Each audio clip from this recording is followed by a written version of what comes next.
Na Idade Média, um pedaço de carne curado com sal durava um inverno inteiro. O peito de peru que você comprou segunda, cheio de conservantes, mal dura a semana na geladeira. Sério? E isso levanta uma pergunta bem desconfortável. Com toda a nossa tecnologia, por que a gente depende de químicos que, convenhamos, nem sempre funcionam, quando eles só precisavam de sal, fumaça e tempo? Hoje, nós vamos desenterrar algumas técnicas medievais que humilham a geladeira moderna e que você talvez queira testar. Vamos começar com a técnica de conservação mais reconhecível de todas, o sal. Sim, o mesmo sal que você usa para fazer bacalhau ou carne de sol tem uma história que moldou economias e impérios. Antes da geladeira, a vida era uma corrida diária contra o apodrecimento. Proteína era um luxo e perdê-la era um desastre. Imagine um açougueiro numa cidade portuária do século XIII. Ele recebia uma carga de peixe fresco e em poucos dias via quase um terço do produto virar lixo, simplesmente porque não dava tempo de vender tudo. Essa era a realidade de famílias, de mercados inteiros e até de frotas que cruzavam os mares. Sem um método confiável, qualquer excedente de carne de uma caça ou de um abate em massa para um festival estava condenado a estragar. O que mudou esse cenário foi a aplicação sistemática do sal. O processo era direto ao ponto. A carne ou o peixe eram limpos, esfregados com camadas de sal grosso ou mergulhados numa salmoura bem concentrada. O sal puxava a água das células, impedindo que as bactérias se multiplicassem. Simples assim. E isso não só salvava a comida do lixo, como transformava a sociedade. Cidades no interior, longe da costa, podiam finalmente receber peixe. Exércitos conseguiam planejar campanhas militares mais longas, porque agora tinham reservas de proteína que não estragavam. Mas o salto de verdade, pensa bem, não foi só na comida, foi na economia e no poder. O sal virou um insumo estratégico, quase como o petróleo é hoje. Quem controlava as salinas e as rotas de transporte do sal controlava uma fonte de riqueza e poder político. Em algumas cidades, o imposto sobre o sal era tão pesado que financiava sozinho obras públicas e até guerras. É sério? O controle da comida virou uma forma de controle social. E essa tecnologia medieval está viva e muito bem na nossa cozinha hoje. O bacalhau que a gente come na Páscoa, a carne de sol, o charque, todos seguem a mesma lógica, o mesmo processo que foi aperfeiçoado há séculos. Para ter uma ideia da escala, historiadores estimam que uma família medieval usava cerca de 10 quilos de sal por ano só para conservar comida. Isso é o peso de 10 pacotes de arroz de 1 quilo, um estoque que qualquer família brasileira hoje reconheceria como algo bem significativo. O mais impressionante é que mesmo com toda a tecnologia de refrigeração que temos, a salga continua sendo a melhor opção em muitos casos, seja pelo sabor único que cria ou pela praticidade em lugares onde a eletricidade não é garantida. Deixa nos comentários qual parte dessa história mais te surpreendeu. Mas o sal não era a única solução que dispensava a eletricidade, claro. Havia outra, onipresente na vida medieval, a fumaça. O problema era o mesmo. Imagine um pescador no século XIV na foz de um rio. Ele tem uma captura enorme, mas as cidades que pagam bem estão a 200, 300 quilômetros de distância. Sem gelo, sem caminhão refrigerado, a maior parte do peixe apodreceria no caminho. Era um prejuízo gigantesco. O mesmo valia para caçadores nas montanhas. A carne precisava ser consumida rápido ou era perdida.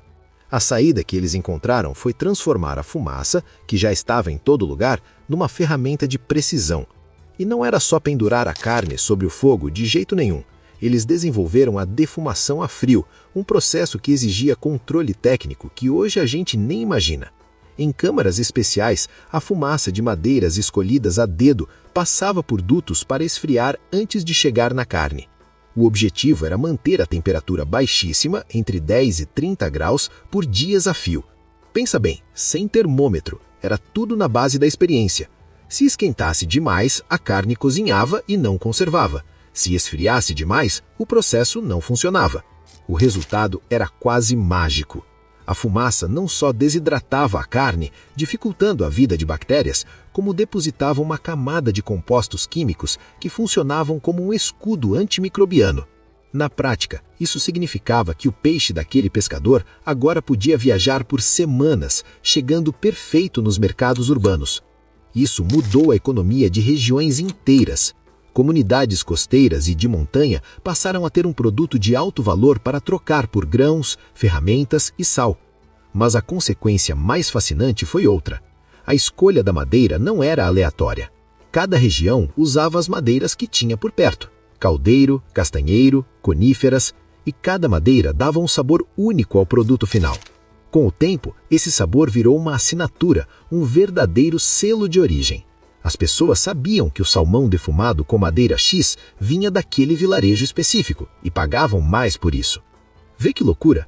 É exatamente a mesma lógica que usamos hoje para produtos com indicação geográfica, como um queijo ou um vinho. E essa técnica sobrevive, intacta. Produtores artesanais de salmão defumado, de presuntos, de peixes na Amazônia, muitos ainda usam a defumação a frio exatamente como na Idade Média. Mesma faixa de temperatura, mesmas madeiras, buscando o mesmo resultado. Porque para certos sabores e texturas, a gente simplesmente não inventou nada melhor. A defumação controlava o ambiente com fumaça e temperatura baixa, mas os medievais descobriram que era possível preservar alimentos de outra forma, tirando completamente o ar da equação. E uma das formas mais geniais de fazer isso era usar o que eles tinham de sobra depois de um abate: a gordura.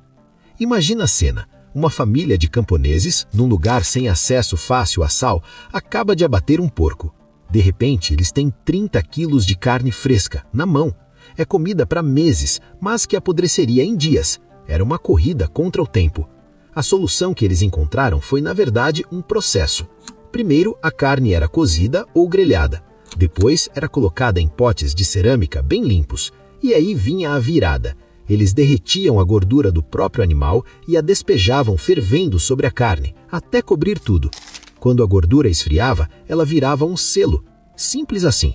Uma barreira perfeita contra o ar, a umidade e até insetos. E o resultado disso é surreal. Estudos de arqueologia experimental mostraram que carne preparada desse jeito podia durar até 12 meses. 12 meses. Pensa bem, era o suficiente para atravessar um ano agrícola inteiro sem precisar de refrigeração. Era a diferença entre a fome e a segurança. Mas a consequência foi muito além da sobrevivência. Essa técnica criou um produto novo que podia ser transportado e vendido nas cidades. Exércitos inteiros passaram a carregar rações seladas em banha, o que mudou a logística das guerras. E o mais curioso é o que aconteceu com o preço.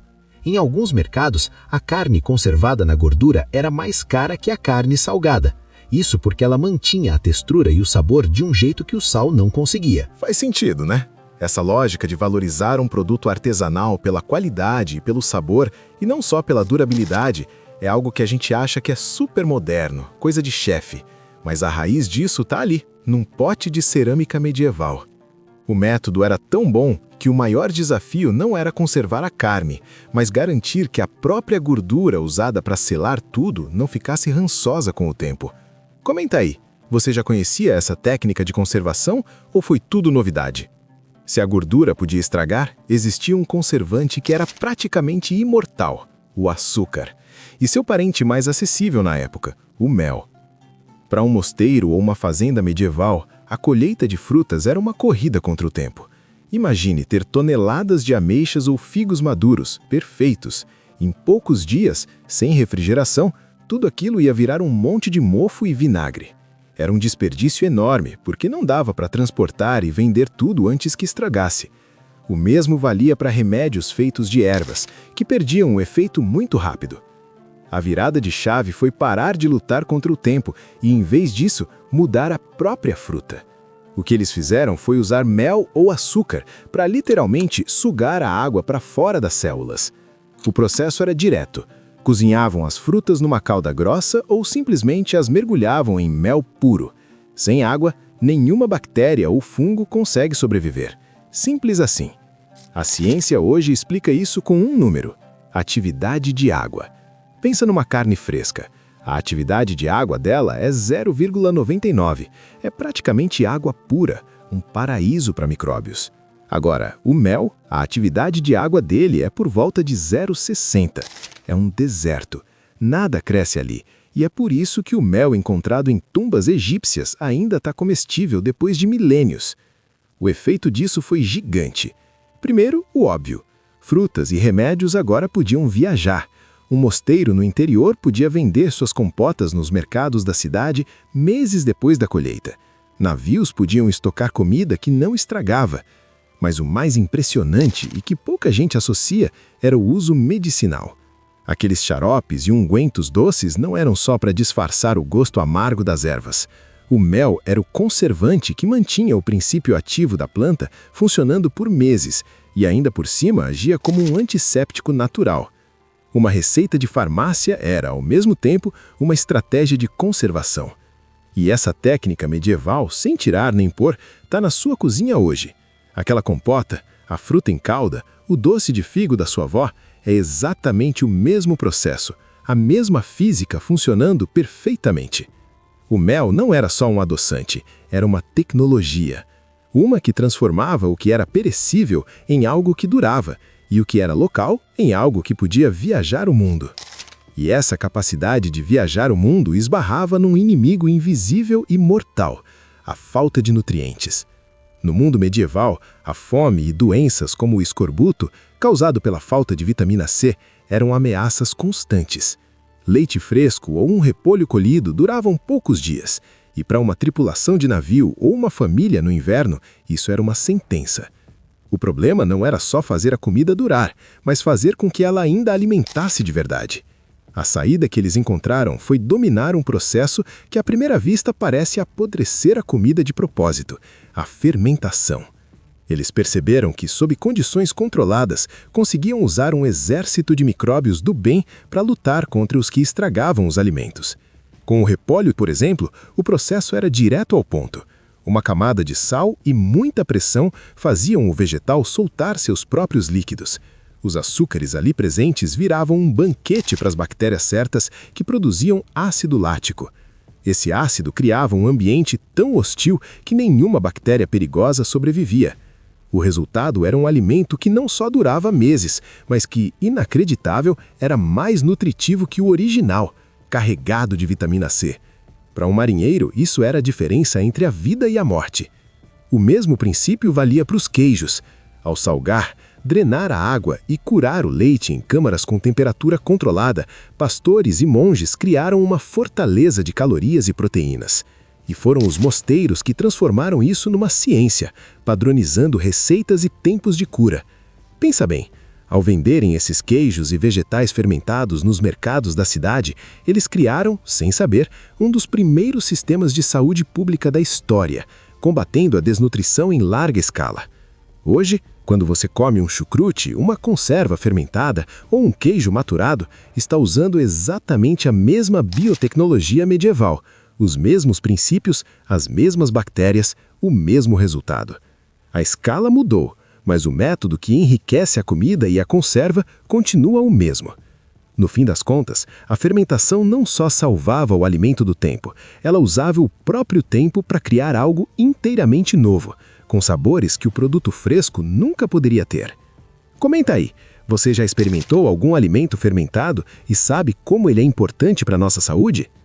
Mas e quando o objetivo não era transformar o alimento, e sim protegê-lo do tempo, mantendo ele estável por meses? Sem geladeira, o mundo lá fora era um inimigo da conservação. Imagine ser um produtor de queijo ou de vinho na Idade Média. Você precisa de 60, 90 dias de cura em condições perfeitas. Uma onda de calor inesperada no verão ou um frio extremo fora de época e pronto. Toda a sua produção, todo o seu sustento podia ir para o lixo. A solução, claro, estava literalmente debaixo dos pés deles. A partir do século X, eles começaram a cavar adegas, porões, estruturas subterrâneas. A lógica era simples. A alguns metros de profundidade, a temperatura da Terra quase não muda, não importa se lá fora está nevando ou fazendo um sol de rachar. A massa de terra ao redor funcionava como um isolante térmico gigante, mantendo uma temperatura estável entre 10 e 14 graus e uma umidade alta, perto dos 80%. Perfeito! E para o frio, eles criaram os poços de gelo. No inverno, equipes coletavam neve e gelo dos rios e montanhas, levavam para esses poços fundos e cobriam com camadas grossas de palha e serragem. Era como embatelar o inverno para usar no verão. Um freezer que funcionava por meses, sem uma única tomada. Isso não só permitiu que vinhos e queijos viajassem por regiões inteiras, como também criou uma consequência que ninguém planejou: o sabor. Aquele ambiente úmido e fresco das adegas desenvolveu aromas e texturas únicos que viraram a identidade de vinhos e queijos famosos até hoje. E tem mais, olha só, essas estruturas viraram uma espécie de termômetro econômico. Administradores das cidades registravam os níveis de gelo estocado nos poços. Se em um ano o estoque acabava muito antes do previsto, era um sinal claro de um verão anormalmente quente, o que podia indicar uma colheita ruim pela frente. Eles usavam a conservação para prever a economia. É aqui que a história fica realmente impressionante. Hoje, uma adega climatizada moderna consegue controlar a temperatura com precisão, mas ela tem um problema: ela resseca o ar. Já um umidificador consegue criar umidade, mas pode ter dificuldade com o frio. A adega medieval, com sua arquitetura passiva, entrega a combinação perfeita de frio e umidade ao mesmo tempo, algo que a tecnologia moderna luta para replicar de forma barata e eficiente. É por isso que produtores artesanais ainda hoje preferem usar adegas de pedras centenárias. A técnica medieval não foi superada. Para certos produtos, ela continua sendo o padrão ouro. Essa engenhosidade toda para proteger produtos de luxo é impressionante. Mas a mesma lógica de controle do ambiente foi aplicada em algo muito mais mundano e que literalmente segurava o mundo medieval de pé. Eles travaram uma guerra diária contra a fome, com sal, fumaça e potes de gordura, só para sobreviver ao próximo inverno. Então, da próxima vez que você reclamar porque algo estragou no fundo da sua geladeira, lembre-se, você tem o luxo de poder desperdiçar comida.